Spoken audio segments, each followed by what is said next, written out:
ಆತ್ಮೀಯ ವಿದ್ಯಾರ್ಥಿಗಳೇ, ನಾನು ನಿಮ್ಮ ಅನುಷಿದ್ ದೇವರ್ನವದಗಿ ಅನುಷಿದ್ ಪಾಲಿಟಿ ಕ್ಲಾಸಸ್ಗೆ ಸ್ವಾಗತ. ಇಂದಿನ ಸಂಚಿಕೆಯಲ್ಲಿ ನಾವು ಎಕ್ಸಾಮ್ನಲ್ಲಿ ಕೇಳುವಂಥ 5 ಅಂಕ ಮತ್ತು 10 ಅಂಕದ ಪ್ರಶ್ನೆಗಳ ಬಗ್ಗೆ ತಿಳಿದುಕೊಳ್ಳೋಣ ಸ್ನೇಹಿತರೆ. ಬಹಳ ಜನ ವಿದ್ಯಾರ್ಥಿಗಳು ಸರ್ 5 ಅಂಕ ಮತ್ತು 10 ಅಂಕದ ಪ್ರಶ್ನೆಗಳನ್ನು ಹೇಳ್ರಿ ಇಂಪಾರ್ಟೆಂಟ್ ನಮಗೆ ಅಂತ ಕೇಳಾಕತ್ತಿದ್ರಿ. ಅದಕ್ಕಾಗಿ ಇಂದಿನ ಸಂಚಿಕೆಯಲ್ಲಿ ನಾನು ನಿಮಗೆ 5 ಅಂಕದ ಪ್ರಶ್ನೆಗಳು ಮತ್ತು 10 ಅಂಕದ ಪ್ರಶ್ನೆಗಳು ಪ್ರತಿ ಅಧ್ಯಾಯವಾರು ನಿಮಗೆ ತಿಳಿಸುತ್ತೇನೆ.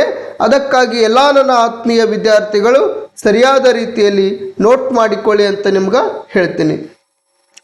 ಇಲ್ಲೇನಪ್ಪ ಅಂದರೆ ಮೊದಲನೇ ಅಧ್ಯಾಯದಲ್ಲಿ ಪ್ರಶ್ನೆಗಳನ್ನು ಯಾವ ರೀತಿ ಕೇಳ್ತಾರ ನೋಡುವುದಾದರೆ ಯಾವ ಪ್ರಶ್ನೆಗಳನ್ನು ಕೇಳ್ತಾರ. ಮೊದಲೇ ಪ್ರಶ್ನೆ ನೋಡುವುದಾದರೆ ಪ್ರಥಮ ಸಾರ್ವತ್ರಿಕ ಚುನಾವಣೆ ಕುರಿತು ಟಿಪ್ಪಣಿ ಬರೆಯಿರಿ ಅಂತಾದರೂ ಕೇಳಬಹುದು, ಅಥವಾ ಪ್ರಥಮ ಲೋಕಸಭೆಯ ಚುನಾವಣೆಯ ಕುರಿತು ಟಿಪ್ಪಣಿ ಬರೆಯಿರಿ ಅಂತಾದರೂ ಕೇಳಬಹುದು, ಅಥವಾ ಪ್ರಥಮ ಸಾಮಾನ್ಯ ಚುನಾವಣೆ ಕುರಿತು ಟಿಪ್ಪಣಿ ಬರೆಯಿರಿ ಅಂತಾದರೂ ಕೇಳಬಹುದು, ಅಥವಾ ಪ್ರಥಮ ಮಹಾ ಚುನಾವಣೆ ಕುರಿತು ಟಿಪ್ಪಣಿ ಬರೆಯಿರಿ ಅಂತಾದರೂ ಕೇಳಬಹುದು ಸ್ನೇಹಿತರೆ. ಇನ್ನು ಎರಡನೇ ಪ್ರಶ್ನೆ 1947ರ ಭಾರತ ಸ್ವಾತಂತ್ರ್ಯ ಕಾಯ್ದೆಯ ಮುಖ್ಯಾಂಶಗಳಂತ ಪ್ರಶ್ನೆ ಕೇಳ್ತಾರೆ. ನೆಕ್ಸ್ಟ್ ಮೂರನೇ ಪ್ರಶ್ನೆ ನೋಡೋದಾದ್ರೆ ಜುನಾಗಢ್, ಹೈದರಾಬಾದ್ ಮತ್ತು ಕಾಶ್ಮೀರ ಸಂಸ್ಥಾನದ ಏಕೀಕರಣದ ಕುರಿತು ಟಿಪ್ಪಣಿ ಬರೆಯಿರಿ ಅಂತಾದ್ರೂ ಕೇಳ್ತಾರೆ. ಕೆಲವೊಂದು ಸಲ ಜುನಾಗಢ್, ಹೈದರಾಬಾದ್ ಎರಡೇ ಆದ್ರೂ ಕೇಳಬಹುದು, ಕೆಲವೊಂದು ಸಲ ಏನಪ್ಪ ಮೂರು ಕೇಳುವಂಥ ಚಾನ್ಸಸ್ನು ಇರ್ತೈತಿ.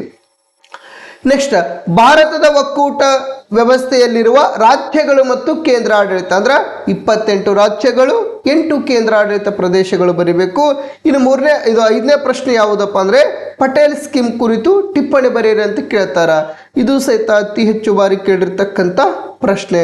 ಪಟೇಲ್ ಸ್ಕೀಮ್ ಎಷ್ಟು ಹಂತಗಳಲ್ಲಿ ಜರುಗಿತು, ಯಾರ ನೇತೃತ್ವದಲ್ಲಿ ಜರುಗಿತು, ಎಲ್ಲ ಮಾಹಿತಿಗಳನ್ನು ಬರೆಯಬೇಕು. ಇನ್ನು ಎರಡನೇ ಅಧ್ಯಾಯದಲ್ಲಿ 5 ಅಂಕಕ್ಕೆ ಕೇಳಂಗಿಲ್ಲ, ಎರಡನೇ ಅಧ್ಯಾಯದಲ್ಲಿ 5 ಅಂಕಕ್ಕೆ ಕೇಳಂಗಿಲ್ಲ. ಇನ್ನು ಮೂರನೇ ಅಧ್ಯಾಯದಲ್ಲಿ ಯಾವ ಪ್ರಶ್ನೆಗಳನ್ನು ಕೇಳ್ತಾರ. ನಾಗರಿಕ ಸೇವಾ ವರ್ಗದ ಲಕ್ಷಣಗಳನ್ನು ವಿವರಿಸಿ ಅಂತ ಕೇಳ್ತಾರೆ. ನಾಗರಿಕ ಸೇವಾ ವರ್ಗದ ಲಕ್ಷಣಗಳು 5 ಅಂಕಕ್ಕೆ ಕೇಳುವಂತ ಪ್ರಶ್ನೆ. ಇಲ್ಲಿ ಕೆಲವು ಪಾಯಿಂಟ್ಸ್ಗಳು ಇಲ್ಲಿ ಬಹಳ ಅದಾವ. ಇಲ್ಲಿ ಈ ನಾಗರಿಕ ಸೇವಾ ವರ್ಗದ ಲಕ್ಷಣಗಳಲ್ಲಿ ಪಾಯಿಂಟ್ಸ್ ಬಹಳ ಅದಾವ. ನೀವೇನು ಮಾಡ್ಬೇಕಪ್ಪ ಅಂದ್ರೆ ಇಲ್ಲಿ ಒಂದು 6 ಪಾಯಿಂಟ್ಸ್ ಬರಿಬೇಕು. 6 ಪಾಯಿಂಟ್ಸ್ ಬರೆದ್ರು ಓಕೆ ನಡೀತೈತಿ. ನೆಕ್ಸ್ಟ್ ಮುಖ್ಯ ಕಾರ್ಯದರ್ಶಿಯ ಕಾರ್ಯಗಳನ್ನು ತಿಳಿಸಿ ಅಂತ ಕೇಳ್ತಾರೆ. ನೆಕ್ಸ್ಟ್ ಜಿಲ್ಲಾಧಿಕಾರಿಯ ಕಾರ್ಯಗಳನ್ನು ವಿವರಿಸಿ ಅಂತ ಕೇಳ್ತಾರೆ. ನೆಕ್ಸ್ಟ್ ಕೇಂದ್ರೀಯ ಆಡಳಿತಾತ್ಮಕ ನ್ಯಾಯಮಂಡಳಿ ಕುರಿತು ಟಿಪ್ಪಣಿ ಬರೆಯಿರಿ ಅಂದ್ರೆ CAT, ಸೆಂಟ್ರಲ್ ಅಡ್ಮಿನಿಸ್ಟ್ರೇಟಿವ್ ಟ್ರಿಬ್ಯುನಲ್ ಅಂತ ನಾವು ಕರಿತಲ್ಲ, ಇದ್ರ ಮೇಗನು ಪ್ರಶ್ನೆಯನ್ನು ಕೇಳಬಹುದು ಸ್ನೇಹಿತರೆ.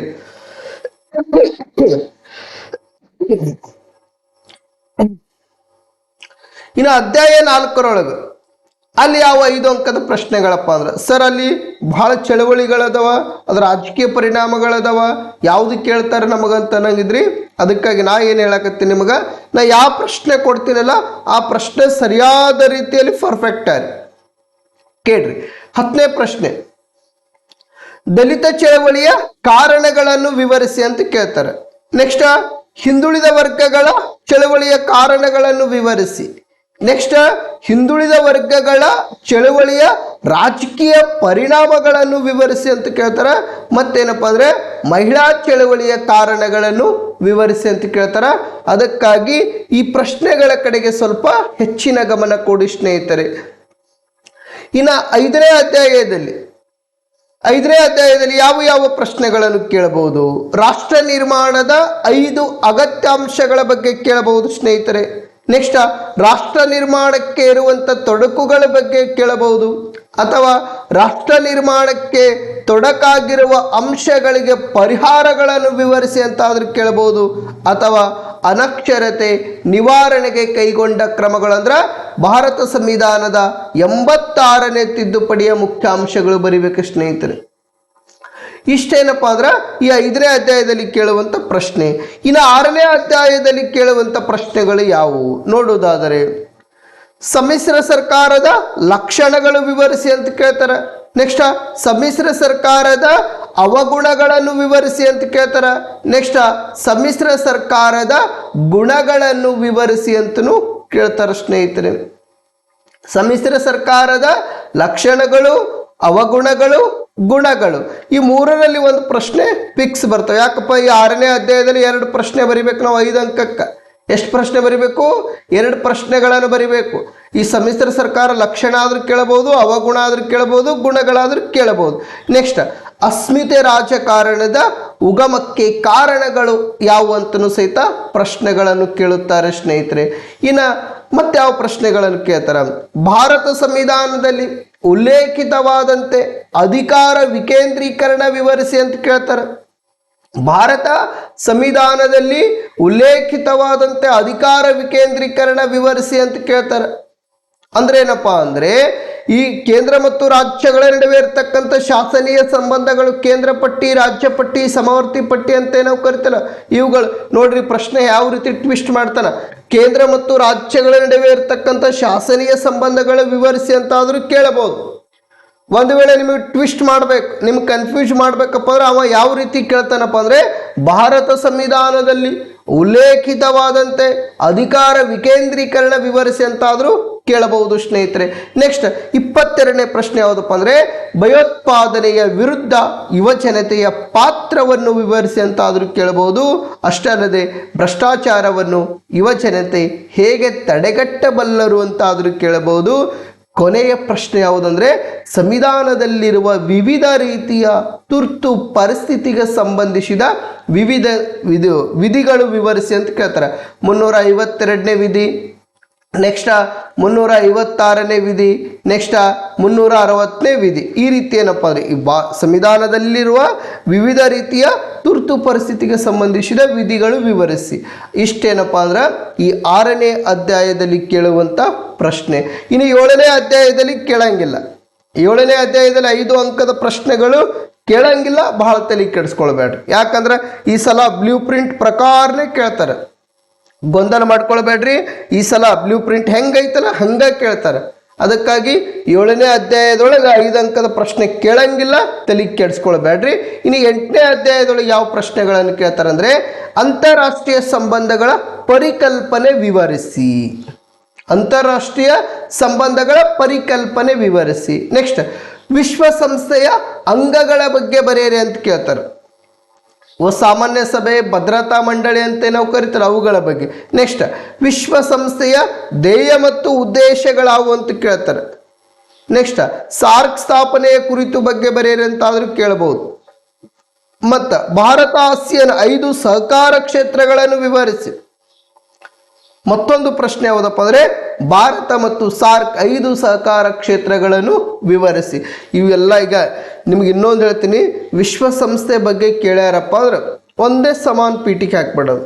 ನೀವೇನಿಲ್ಲ ಏನೂ ಬರಲಿಲ್ಲಪ್ಪ ಅಂದ್ರೆ, ಈ ಕೆಲವೊಂದು ಜನ ಏನಪ್ಪ ಅಂದ್ರೆ ಸಮ್ಮಿಶ್ರ ಸರ್ಕಾರದ ಲಕ್ಷಣಗಳು, ಅವಗುಣಗಳು ಮತ್ತು ಗುಣಗಳಂತ ಬರ್ತಾವಲ್ಲಿ 6ನೇ ಅಧ್ಯಾಯದೊಳಗೆ. ಕೆಲವೊಂದು ಓದಿರ್ತೀರಿ. ಈಗ ಸಮ್ಮಿಶ್ರ ಸರ್ಕಾರದ ಲಕ್ಷಣಗಳು ಓದಿರ್ತೀರಿ, ಸಮ್ಮಿಶ್ರ ಸರ್ಕಾರದ ಅವಗುಣಗಳು ನೀವು ಓದಿರಂಗಿಲ್ಲ. ಅದಕ್ಕೆ ಇದಕ್ಕೆ ಹೋಲಿಕೆ ಮಾಡಿ ಬರೆಯೋದು, ಅಲ್ಲೇನು ಭಾಳ ಗೊಂದಲ ಆಗಂಗಿಲ್ಲ. ಈಗ ವಿಶ್ವಸಂಸ್ಥೆ ಅಂಗಗಳ ಬಗ್ಗೆ, ವಿಶ್ವಸಂಸ್ಥೆ ಧ್ಯೇಯ ಮತ್ತು ಉದ್ದೇಶ ನೀವು ಬರೆಯಲು ಪೀಠಿಕೆ ಹಾಕಿ ಬಂದರೆ ನಿಮಗೆ ಏನೂ ಕೊಟ್ಟಿಲ್ಲ, 1 ಮಾರ್ಕ್ಸ್ ಕೊಡ್ತಾರೆ. ಅದಕ್ಕಾಗಿ ನಾ ಏನು ಹೇಳಕತ್ತೀನಿ, ಸ್ವಲ್ಪ ಎಕ್ಸಾಮ್ನಲ್ಲಿ ಬರೆಯುವಂಥ ಸಂದರ್ಭದಲ್ಲಿ ಪ್ರಶ್ನೆಗಳನ್ನು ಸರಿಯಾದ ರೀತಿಯಲ್ಲಿ ಅರ್ಥ ಮಾಡಿಕೊಂಡು ಬರೀರಿ. ಏನೋ ಬರಲಿಲ್ಲ ಅಂದ್ರೂ ಅದಕ್ಕೆ ಸಂಬಂಧಪಟ್ಟಿದ್ದು ಏನಾದರೂ ಒಂದು ಬರೆದು ಬಂದುಬಿಡ್ರಿ, ಒಟ್ಟ ಖಾಲಿ ಪೇಜ್ ಬಿಡಬೇಡ್ರಿ. ನಿಮ್ಮ ಹಣೆ ಬರ್ ಲಕ್ ಇತ್ತಪ್ಪ ಅಂದ್ರೆ, ನಿಮ್ಮ ಟೈಮ್ ಭಾಳ ಚೆನ್ನಾಗಿತ್ತಪ್ಪ ಅಂದ್ರೆ 2 ಕೊಡಲ್ಲಿ 1 ಮಾರ್ಕ್ಸ್ ಕೊಟ್ರೆ ನಮಗೇನು ಹೋಗ್ತೈತಿ ಗಂಟೆ, 2 ಕೊಡಲ್ಲಿ 1 ಮಾರ್ಕ್ಸ್ ಕೊಟ್ರೆ ನಮಗೇನು ಹೋಗ್ತೈತಿ. ಅದಕ್ಕಾಗಿ ಒಟ್ಟ ಪೇಜ್ ಖಾಲಿ ಬಿಡಬೇಡ್ರಿ, ಏನಾದರೂ ಒಂದು ಬರೀರಿ, ಕೇಳ್ರಿ. ನೆಕ್ಸ್ಟ್, ಇಷ್ಟು ಪ್ರಶ್ನೆಗಳು ಅಂತಾರಾಷ್ಟ್ರೀಯ ಸಂಬಂಧಗಳ ಪರಿಕಲ್ಪನೆ ಆಗಿರಬಹುದು, ವಿಶ್ವಸಂಸ್ಥೆಯ ಅಂಗಗಳ ಬಗ್ಗೆ ಆಗಿರಬಹುದು, ವಿಶ್ವಸಂಸ್ಥೆಯ ಧ್ಯೇಯ ಮತ್ತು ಉದ್ದೇಶಗಳಾಗಿರಬಹುದು, ಸಾರ್ಕ್ ಸ್ಥಾಪನೆಯ ಕುರಿತು ಆಗಿರಬಹುದು, ಭಾರತ ಆಸಿಯಾನ್ 5 ಸಹಕಾರ ಕ್ಷೇತ್ರಗಳಾಗಿರಬಹುದು, ಭಾರತ ಸಾರ್ಕ್ 5 ಸಹಕಾರ ಕ್ಷೇತ್ರಗಳನ್ನು ವಿವರಿಸಿ ಅಂತಾದರೂ ಇಷ್ಟು ಪ್ರಶ್ನೆಗಳೇನಪ್ಪ ಅಂದ್ರೆ ಈ 8ನೇ ಅಧ್ಯಾಯದಲ್ಲಿ ಕೇಳ್ತಾರೆ. 9ನೇ ಅಧ್ಯಾಯ ಏನೈತಲ್ಲ ಅಲ್ಲಿ 5 ಅಂಕಕ್ಕೆ ಕೇಳಂಗಿಲ್ಲ, ಅಲ್ಲಿ 10 ಅಂಕದ ಪ್ರಶ್ನೆಗಳನ್ನು ಕೇಳ್ತಾರೆ. ಈಗ 10 ಅಂಕದ ಪ್ರಶ್ನೆಗಳು ಯಾವ ಯಾವ ಅಧ್ಯಾಯಗಳನ್ನು ನೋಡ್ಕೊಳ್ಬೇಕು, ನಿಮಗೆ ಒಂದೇ ಕ್ಲಾರಿಫಿಕೇಶನ್ ಕೊಟ್ಬಿಡ್ತೀನಿ ನಾನು, ಗೊಂದಲ ಮಾಡ್ಕೊಳ್ಬೇಡ್ರಿ. ಸರ್ ನನಗೆ 10 ಅಂಕದ ಪ್ರಶ್ನೆಗಳನ್ನು ಬರೀಬೇಕನ್ನುವಂಥ ಮನಸ್ಥಿತಿಗಳಿರ್ತಕ್ಕಂಥ ವ್ಯಕ್ತಿಗಳು, ನಿಮ್ಮ ನಾಲೆಜ್ ಬೇಕಾದರೆ ಎಲ್ಲ ಅಧ್ಯಾಯ ಓದ್ರಿ, ನಾ ಬ್ಯಾಡ ಅಂತ ಹೇಳಂಗಿಲ್ಲ. ನಿಮಗೆ ಒಳ್ಳೆಯ ಜ್ಞಾನ ಬೇಕು, ನೀವು ವಿಷಯಗಳನ್ನು ಅರ್ಥ ಮಾಡ್ಕೊಳ್ಬೇಕಪ್ಪ, ಎಲ್ಲ ಅಧ್ಯಾಯ ಓದಲೇಬೇಕು. ಇಲ್ಲ ಸರ ನನಗೆ 10 ಮಾರ್ಕ್ಸಿನ ಪ್ರಶ್ನೆಗಳು ನನಗೆ ಎಲ್ಲ ಅಂದರೆ ಜಾಸ್ತಿ, ಈಗ 2ನೇ ಅಧ್ಯಾಯದೊಳಗೆ ಕೇಳ್ತಾರೆ, 5ನೇ ಅಧ್ಯಾಯದೊಳಗೆ ಕೇಳ್ತಾರೆ, ನೆಕ್ಸ್ಟ್ ಏನಪ್ಪ 7ನೇ ಅಧ್ಯಾಯ ಕೇಳ್ತಾರೆ, ನೆಕ್ಸ್ಟ್ 9ನೇ ಅಧ್ಯಾಯದೊಳಗೆ ಕೇಳ್ತಾರೆ. ಅಂದ್ರೆ 4 ಅಧ್ಯಾಯಗಳಲ್ಲಿ 10 ಮಾರ್ಕ್ಸಿನ ಪ್ರಶ್ನೆಗಳನ್ನು ಕೇಳ್ತಾರೆ. ಅಲ್ಲಿಯಪ್ಪ ಆ 4 ಅಧ್ಯಾಯದೊಳಗೆ ಯಾವ ಅಧ್ಯಾಯ ಓದ್ಕೊಂಡ್ರೆ ನಮಗೆ 10 ಅಂಕದ ಪ್ರಶ್ನೆಗಳು ಬರ್ತಾವ? ನಿಮಗೆ ಕ್ಲಾರಿಫಿಕೇಶನ್ ಕೊಡ್ತೀನಿ. ನಿಮಗೆ ಯಾವ ಅಧ್ಯಾಯಗಳು ಓದ್ಕೊಂಡ್ರೆ 10 ಅಂಕದ ಪ್ರಶ್ನೆಗಳು ಬರ್ತಾವ? ನಾವು 2 ಅಧ್ಯಾಯ ನೋಡ್ಕೊಂಡು ಬಿಡೋಣ. ನಾಲೆಜ್ ಬೇಕಾದ್ರೆ ಎಲ್ಲ ಓದ್ರಿ, ಬೇಡ ಅನ್ನಂಗಿಲ್ಲ ನಾನು. ನಾಲೆಜ್ ಬೇಕಾದ್ರೆ ಎಲ್ಲ ಓದ್ರಿ, ಯಾಕಂದ್ರೆ ಈ ಟೈಮ್ ಇಲ್ಲ. ಇವತ್ತು ಎಷ್ಟದ? ಇವತ್ತು ಫೆಬ್ರವರಿ 4 ಐತಿ. ಇವತ್ತು ಫೆಬ್ರವರಿ 4. ನಮ್ಮ ರಾಜ್ಯಶಾಸ್ತ್ರ ಪರೀಕ್ಷೆ ಇನ್ನೇನು ಎಷ್ಟು ಮಾರ್ಚ್ 13ಕ್ಕೆ ಏನೈತಿ ನಮ್ಮ ಪರೀಕ್ಷೆ.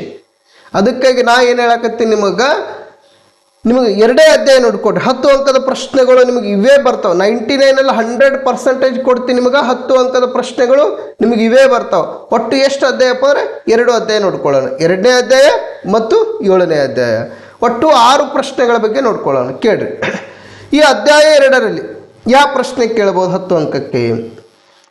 ಭಾರತ ಚುನಾವಣಾ ಆಯೋಗ ರಚನೆ, ಅಧಿಕಾರ ಮತ್ತು ಕಾರ್ಯಗಳು. ಇನ್ನು 2ನೇದು ಭಾರತ ಪಕ್ಷ ಪದ್ಧತಿ ಸ್ವರೂಪ ವಿವರಿಸಿ. ಇನ್ನು 3ನೇದು ರಾಜಕೀಯ ಪಕ್ಷಗಳು ಕಾರ್ಯಗಳು ವಿವರಿಸಿ. ಈ 2 ಅಧ್ಯಾಯದೊಳಗೆ ಈ 3 ಕ್ವಶನ್ ಪರ್ಫೆಕ್ಟ್ ಆದ್ರೆ 1 ಕ್ವಶನ್ ಪಿಕ್ಸ್, 1 ಕ್ವಶನ್ ಪಿಕ್ಸ್ ಐತಂದ್ರೆ 10 ಮಾರ್ಕ್ಸ್ ನಿಮ್ಮ ಕಿಶದೊಳಗೆ ಪಿಕ್ಸ್ ಅಂತ ತಿಳ್ಕೊಂಡು ಬಿಡಬೇಕು. 3 ಪ್ರಶ್ನೆ ಅದಾವ, 3 ಪ್ರಶ್ನೆಯಲ್ಲಿ 1 ಮಾರ್ಕ್ಸ್, 1 ಪ್ರಶ್ನೆ ಬಂದೇ ಬರ್ತೈತಿ. 1 ಪ್ರಶ್ನೆ ಬಂದಾವಂದ್ರೆ ನಿಮ್ಗೆ 10 ಮಾರ್ಕ್ಸ್ ಕಿಶದೊಳಗೆ ಪಿಕ್ಸ್ ಅಂತ ತಿಳ್ಕೊಂಡು ಬಿಡ್ಬೇಕು. ಯಾಕಂದ್ರೆ ನಾ 2015 ಪ್ರಶ್ನೆ ಪತ್ರಿಕೆ ಇಟ್ಕೊಂಡು 2025 ಮಾಡಲ್ 25-26ನೇ ಸಾಲಿನಲ್ಲಿ ಬಿಟ್ಟಿರ್ತಕ್ಕಂಥ 3 ಮಾದರಿ ಪ್ರಶ್ನೆ ಪತ್ರಿಕೆ ಆಗಿರ್ಬೋದು, 2 ಪೂರ್ವಸಿದ್ಧತಾ ಪರೀಕ್ಷೆ ಇಟ್ಕೊಂಡು ಹೇಳಾಕತ್ತೀನಿ ನಿಮ್ಗೆ. ಈ 3 ಪ್ರಶ್ನೆಗಳು ಪರ್ಫೆಕ್ಟ್ ಆಗ್ರಿ, ನೀವು 10 ಮಾರ್ಕ್ಸ್ ಪಿಕ್ಸ್ ಈ 3 ಪ್ರಶ್ನೆಗಳಲ್ಲಿ. ಇನ್ನು 7ನೇ ಅಧ್ಯಾಯದೊಳಗೆ ಉದಾರೀಕರಣ, ಅರ್ಥ, ಪ್ರಾಮುಖ್ಯತೆ ಮತ್ತು ರಾಜಕೀಯ ಪರಿಣಾಮಗಳು ವಿವರಿಸಿ ಅಂತಾದರೂ ಕೇಳಬಹುದು. ಒಂದು ವೇಳೆ ಅದು ಕೇಳಿಲ್ಲ ಅಂದ್ರೆ ಖಾಸಗೀಕರಣ, ಅರ್ಥ, ಪ್ರಾಮುಖ್ಯತೆ ಮತ್ತು ರಾಜಕೀಯ ಪರಿಣಾಮಗಳು ವಿವರಿಸಿ ಅಂತಾದರೂ ಕೇಳಬಹುದು. ಮತ್ತು ಜಾಗತೀಕರಣ, ಅರ್ಥ, ಪ್ರಾಮುಖ್ಯತೆ ಮತ್ತು ರಾಜಕೀಯ ಪರಿಣಾಮಗಳನ್ನು ವಿವರಿಸಿ ಅಂತಾದರೂ ಕೇಳಬಹುದು. ಉದಾರೀಕರಣ ಆದರೂ ಕೇಳಬಹುದು, ಖಾಸಗೀಕರಣ ಆದರೂ ಕೇಳಬಹುದು, ಜಾಗತೀಕರಣ ಆದರೂ ಕೇಳಬಹುದು. ಈ 3 ಪ್ರಶ್ನೆಗಳಲ್ಲಿ 1 ಪ್ರಶ್ನೆ ಕೇಳ್ತಾನ. 1 ಪ್ರಶ್ನೆ ಕೇಳಿದ್ರೆ ನಿಮಗೆ ಎಷ್ಟು ಮಾರ್ಕ್ಸಪ್ಪ? 10 ಮಾರ್ಕ್ಸ್. ಟೋಟಲ್ ಇವತ್ತಿಂದು 5 ಅಂಕದ ಪ್ರಶ್ನೆ ಎಷ್ಟು ಬರಿಬೇಕು ನೀವು? 6 ಬರಿಬೇಕು, ಅಂದ್ರೆ 30 ಮಾರ್ಕ್ಸ್.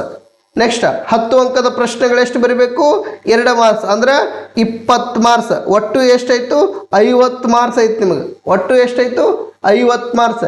ಇನ್ನೊಂದು ನನ್ನ ಆತ್ಮೀಯ ವಿದ್ಯಾರ್ಥಿಗಳಿಗೆ ಒಂದು ಹೇಳುವುದೇನಪ್ಪ ಅಂದ್ರೆ, ನಿಮಗೆ ಸರ ನನಗೆ ಟೈಮ್ ಏನು ಉಳಿದಿಲ್ರಿ, ನಾ ಒಂದು 30 ದಿನದೊಳಗಡೆ, ಯಾಕೆ ಮಾರ್ಚ್ 13ಕ್ಕೆ ಐತಾ ನಮ್ಮ ಪೇಪರ್. ಇವತ್ತು ಎಷ್ಟೈತಿ? ಇವತ್ತು ಇನ್ನು ಫೆಬ್ರವರಿ 4 ಐತಿ. ಇವತ್ತು ಫೆಬ್ರವರಿ 4 ಐತಿ.